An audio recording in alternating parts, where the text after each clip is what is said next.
I could hear the tap dripping. That slow, steady sound was the only thing keeping me grounded as my thoughts circled endlessly, searching for answers I was too scared to face. The light from the hallway barely reached into the dark living room where I sat, alone, waiting. It was late again.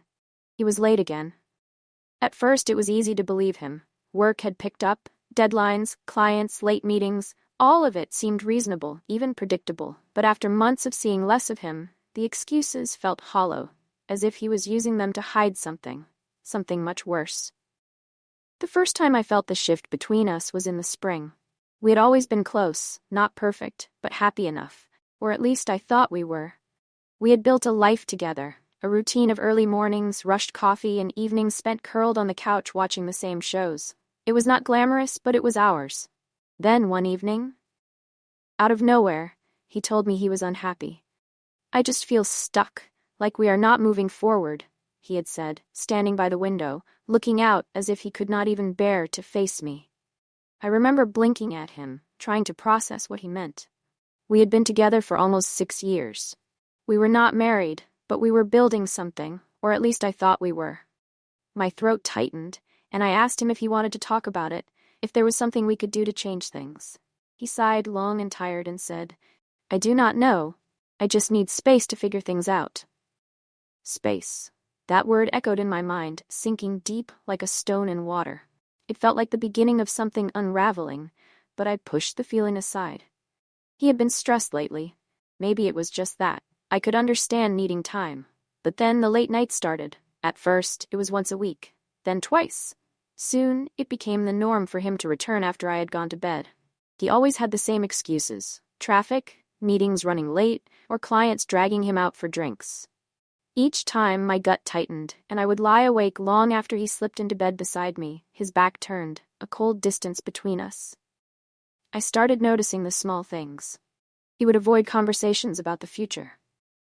Every time I brought up the idea of moving forward, maybe getting a house or a pet, or even just taking a trip somewhere, he would brush it aside. "We do not have time for that right now," he would say. Or, "Let us talk about it later." But later never came. It was on a Tuesday night, nearly midnight, when he came home smelling of perfume. Not the kind I wore. This one was sweeter, floral, too strong to be from the office. I did not say anything at first. I wanted to convince myself I was being paranoid, that maybe I was imagining it. But the doubt settled in like a heavy weight, pushing me down. I could not shake the feeling that there was more to this. More to him staying out late. More to his sudden unhappiness. The next morning I confronted him. I asked him where he had been the night before. He barely looked up from his phone, his voice cool as he answered, "I told you I had a late meeting. Why are you always questioning me?" It was not the answer that got me. It was the tone. The way he sounded annoyed, as if my asking was an inconvenience, something he did not want to deal with. My heart raced, but I forced myself to stay calm. I asked him if there was someone else, if that was why he was pulling away from me. He froze for a second, then laughed, the sound hollow and sharp. "Are you serious? You think I am cheating on you?" He shook his head, grabbing his keys and walking out before I could say another word. That laugh haunted me.